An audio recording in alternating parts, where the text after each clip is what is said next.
Republican Congressman Pete Sessions of Texas. Congressman, thank you so much for coming to the weekend. You have said, and we all know, that everything's political in Washington, D.C. But I am very curious why you think your Republican colleagues, after watching this video, walked out, went to the cameras, and all of a sudden didn't have any concerns about these two strikes on September 2nd. And were saying, some of them, different things that they were saying before they saw the video. Well, it's pretty obvious to me that the information that they're attempting to have on a bipartisan basis, which is important, we need to find out exactly from the admiral, from the secretary, the orders, the training, the specification, and what was given to the front line from the admiral to down there in the Caribbean. I think it's important to note that what's happening is that, as you heard the young Congresswoman say, they don't have even all the questions that they have gathered yet to get answers to. And I think that this goes back to not the lack of information by the Intelligence Committee, but actually what their real role is. Their real role is to hear about these circumstances and to ask exact questions. What is the legality? How will it be used? What do they intend to do with survivors or someone that survives it? And this is what that role of that Intelligence Committee is months ago. And I think that the administration has moved forward because they believed that the Intel Committee understood the higher value, and that is saving American lives and the billions of dollars that the drug narco terrorists are having within their own pocket to fight official law enforcement and now military. So we've been outgunned, so to speak, by the narco terrorists to our law enforcement organizations. And the way I have read this the whole time is the Intelligence Committee was receiving the reports, could have asked the questions, could have done these things, and it was moving forward. So in great fairness, I would say that these questions should have been resolved by our friends, the Democrats, and Jim Hines I have great respect for. But these questions should have been asked in specificity and objections raised some time ago.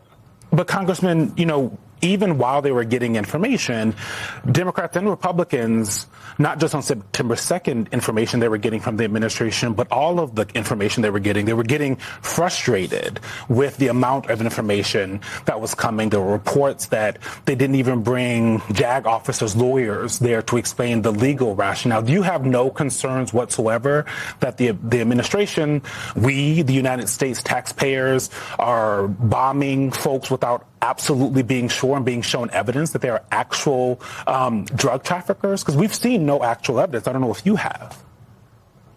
Well, let me say this. No, of course, I would agree with you. We are entitled to that. That's what Congress is there for, and that's what oversight is there for. That's part of my job with oversight. But it resided within the intelligence community, and I would just tell you my own perspective is I saw where there was a greater good being played because we are in a war with drug traffickers. It was fentanyl. The president aimed at China, but it is far past that. It is tens of thousands of pounds that are aimed for our children. And so I viewed that the Intelligence Committee, this is Pete Sessions saying this, but that was my view, that the Intelligence Committee was properly handling this. The Democrats and the Republicans have ample firepower within that Intelligence Committee to bring forward questions and to publicly question them if they are not getting the answers they need. Congressman, you just used the word war there, but in 2018, you attended a secret peacekeeping mission at the invitation of the socialist government and met with Maduro. How do you reconcile that approach, which is dramatically different from the U.S. posture of military deterrence that we're seeing now, with the approach you took in 2018? Well, in fact, I did make a trip down. You will also recall that I had a constituent, not just from Texas, but right in the Dallas area, that was being held.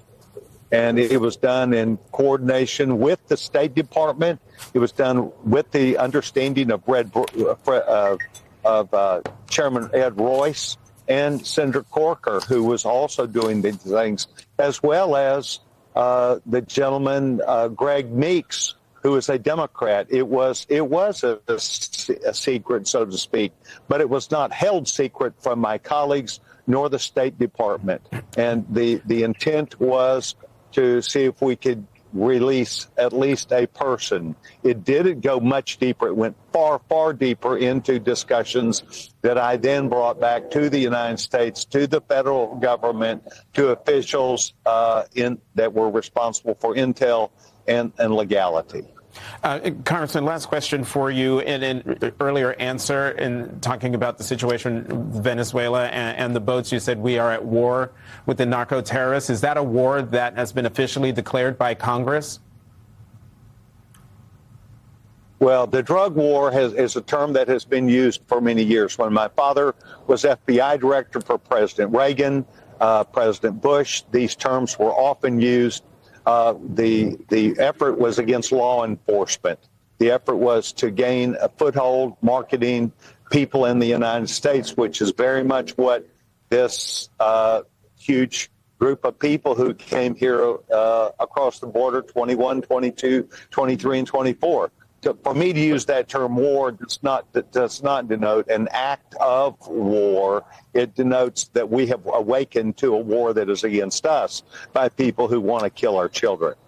I asked that question because that is the rationale that the Trump administration is using for blowing those boats out of the water without presenting any evidence to the American people. So do you think Congress should wrest back its power in the Constitution to declare war, to make what the president is doing actually constitutional and legal? Well, I'm not suggesting in any way it's not legal. What I'm suggesting to you is that others have been killing our children for years and years. And when my father was FBI director, he dealt directly with this when we would have 100 planes that would fly over West Texas delivering drugs at less than 100 feet, 100 planes a day. And the federal government is now doing something about this. And I am delighted that we are taking on this issue. But is it unconstitutional? No, I don't think it is. Is it something that needs to be explained to where people know what the operations are? Yes, and I believe Congress has a role, and I believe the administration does have a role. This is not something that they can do without having to share what their orders are and what the policy directives will be. And I think you're asking the right questions, but I need our country to be protected and our children protected. So I tend to be on the side of we need to know more about it and be open about it among members. So I do support the oversight. Well, hopefully we will get those answers, not just for you in Congress, but for the American people. Congressman Pete Sessions, thank you very much for coming to the weekend. Up next, Trump's